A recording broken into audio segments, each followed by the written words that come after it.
রান্নাঘরে কৌটোকাটি পরিষ্কার করতে গিয়ে যে এত সুন্দর রেসিপি বানাবো ভাবতেই পারিনি। রাধে রাধে, আশা করি সবাই ভালো আছেন, সুস্থ আছেন, আর আমিও ভালো আছি। রান্নাঘরের পুরনো কৌটোকাটি পরিষ্কার করতে গিয়ে দেখি কৌটোর নিচে পড়ে আছে অল্প একটু সাবুদানা। একটা রেসিপিতে ইউজ করার জন্য সাবুদানার পাউডার বানিয়েছিলাম, তো তারই কিছু ভাঙা সাবুদানা পড়েছিল। প্রায় 1 কাপ মতো হয়েছিল, সেটাকে আমি 2 কাপ জল দিয়ে ভিজিয়ে রেখেছিলাম। প্রায় 2 ঘন্টার মতো আমি ভিজিয়ে রেখেছিলাম, আর এখন আমি এটা দিয়ে একটা কিছু ভাবছি বানিয়ে নেব। আর এই ভিজানো সাবুদানাগুলো মাখার সময় মনে হচ্ছিল যেন চালের গুঁড়ো দিয়ে যেরকম আমরা পিঠের জন্য মণ্ড তৈরি করি ঠিক সেরকম। আর এই ডোটা দেখে আমার মনে হলো যে এটা দিয়ে চষি পিঠা বানালে কেমন হয়। তো যেই ভাবনা সেই কাজ, অমনি আমি চষি পিঠা বানাতে লেগে গেলাম। তাছাড়াও এবার শীতে টুকটাক অনেক পিঠে বানানো হলেও চষি পিঠাটা বানানো হয়নি। আর পিঠেগুলো বানাতে বানাতে মনে মনে ভাবছি যাক ভালোই হলো, রাধারানীকে এবার চষি পিঠেটাও দেওয়া হলো। আর ঘরে যেহেতু খেজুরের গুড় আছে, কোনো অসুবিধা হবে না, খেজুরের গুড়ে চষি পিঠে বানিয়ে রাধারানীকে রাতে ভোগ নিবেদন করব। তো আমি চষি পিঠাগুলো বানিয়ে নিচ্ছি। খুব ভালো পারি না, ওই কাজ চালানোর মতো একরকম হচ্ছে। আপনারা অনেকে হয়তো অনেক ভালো পারেন সরু সরু, কিন্তু আমার ওই একরকম কাজ চালানোর মতো হয়। চেষ্টা করছি সরু করে বানানোর। তো আমরা এই পিঠেটাকে চষি পিঠে নামেই জানি।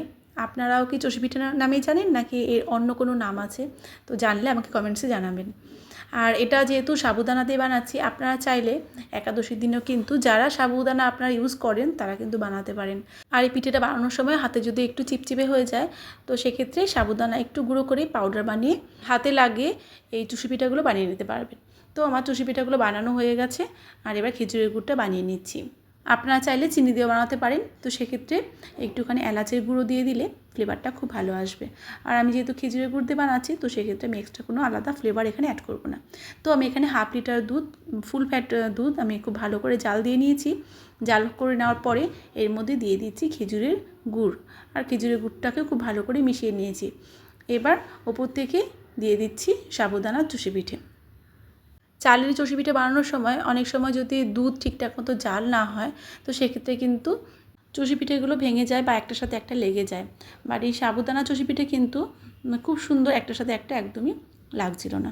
তো আমি সমস্ত পিঠেগুলো দিয়ে আর একটু জাল করে দুধটা ঘন করে নেব। দুধের মধ্যে চষি পিঠাগুলো খুব ভালো করে জাল হয়ে যাওয়ার পরে চষি পিঠের হোয়াইট কালারটা একটু চেঞ্জ হয়ে ট্রান্সপারেন্ট হয়ে যাবে।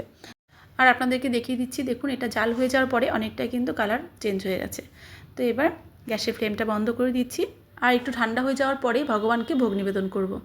আর এই কালার দেখে নিশ্চয়ই বুঝতে পারছেন যেটা কতটা সুন্দর হয়েছিল। সাবুদানার চষি পিঠে ফার্স্ট টাইম ট্রাই করেছিলাম, আর আমি ভেবেই নিয়েছি যে মাঝে মধ্যে এখন থেকে বানিয়ে ভগবানকে ভোগ নিবেদন করব, কারণ এটা খেতে এতটাই সুস্বাদু ছিল। চালের গুঁড়ো দিয়ে চষি পিঠে আমরা সবাই খাই, তো আমি বলবো যে একবার এরকমভাবে ইউনিক সাবুদানার চষি পিঠে বানান। আর আমার মতো যারা স্পেশালি আমার মতো যারা পিঠে প্রেমী আছেন তাদের জন্য খুব ভালো লাগবে। আর সাথে আমি বানিয়েছিলাম ওটস দিয়ে চিলা।